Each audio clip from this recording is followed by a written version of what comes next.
बिस्मिल्लाहिर्रहमानिर्रहीम। अस्सलाम वालेकुम। उम्मीद है आप लोग सब खैरियत से होंगे। आज हम आपके साथ शेयर करेंगे अंडे के सालन की बनाने की रेसिपी। बहुत मज़ेदार बनता है ये, बहुत ईज़िली बन जाता है ये। आप लोग इसको ज़रूर ट्राई कीजिए बनाकर। आइए इसकी रेसिपी अब आपके साथ शेयर करते हैं। अब हम इसको बनाना स्टार्ट करते हैं। अंडे का शोरबा बनाने के लिए हमें ये इंग्रेडिएंट्स चाहिए होंगे। यहाँ हमने अंडे की शोरबा बनाने के लिए ये इंग्रेडिएंट्स लिए हैं। आइए स्टेप बाय स्टेप इसको बताते हैं हम। पिसी मिर्च लिए हमने 1 टेबल स्पून, नमक 1/2 टेबल स्पून, पिसा हुआ धनिया पाउडर 1/2 टेबल स्पून, हल्दी 1/2 टेबल स्पून, पिसा हुआ गरम मसाला 1/2 टेबल स्पून, लहसुन अदरक का पेस्ट 1 टेबल स्पून, प्याज 2 इस तरह से पेस्ट बना लिया हमने, आधा पाव दही लिया है। अंडे हमने सबसे पहले बॉईल करने के लिए रख दिया है। जब अंडे अच्छे से हमारे बॉईल हो जाएंगे, तकरीबन हमने 7 से 8 मिनट तक इनको बॉईल करना है। अंडे बॉईल हो चुके हैं, इस तरह से हमने इनके छिलके निकाल लिए हैं। अब इसको बनाना स्टार्ट करते हैं। एक हमने कढ़ाई ली है, इसमें हम 1/2 कप ऑयल ऐड कर देंगे।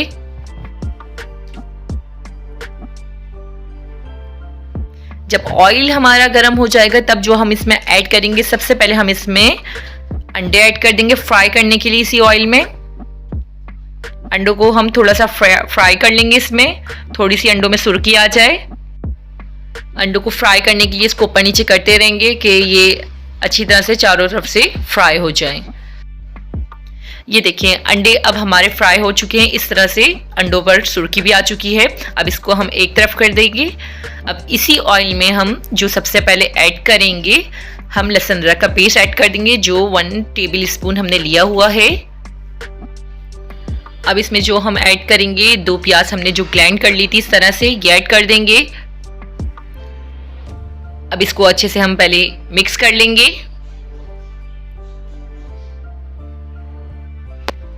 तीन से 4 मिनट तक इसकी अब हम भुनाई करेंगे। जब इसकी भुनाई कर लेंगे हम, तब इसमें जो अब हम नेक्स्ट ऐड करेंगे, मसाले ऐड करेंगे। यहाँ हमने जो लिए थे मसाले, पिसे मिर्च, धनिया पाउडर, हल्दी पाउडर, नमक, ये ऐड कर देंगे इसमें। अब हम ये ऐड करने के बाद इसकी बिल्कुल लो फ्लेम पर हमने भुनाई करनी है। मसालों की भी भुनाई अच्छे से हो जाए और प्याज की स्मेल भी अच्छे से इसमें निकल जाए। अब इसकी तकरीबन जब तक हमने भुनाई करनी है, बिल्कुल लो फ्लेम पर, जब तक ऑयल ऊपर नहीं आ जाता है और पानी बिल्कुल खुश्क नहीं हो जाता है इसमें।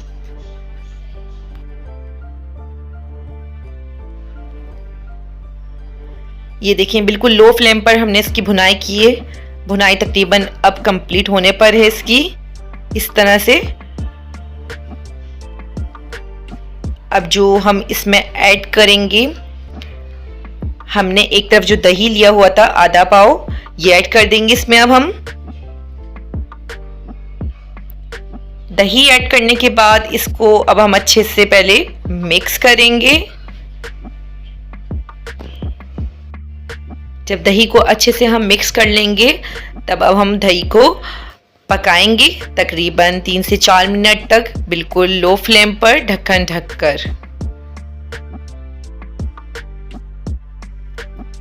यहाँ मसाला अब हमारा देखें अच्छे से पक चुका है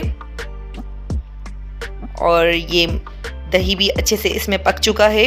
अब इसमें जो हम ऐड करेंगे, अंडे ऐड कर देंगे जो हमने पहले ही बॉईल कर लिए थे। अंडे ऐड करने के बाद इसको अच्छे से हम मिक्स करेंगे। अब जो इसमें ऐड करेंगे, हम 1/2 गिलास पानी ऐड कर देंगे थोड़ा सा शोरबा रखने के लिए। जब पानी ऐड कर देंगे तो थोड़ा सा इसको मिक्स करेंगे सारे मसाले को।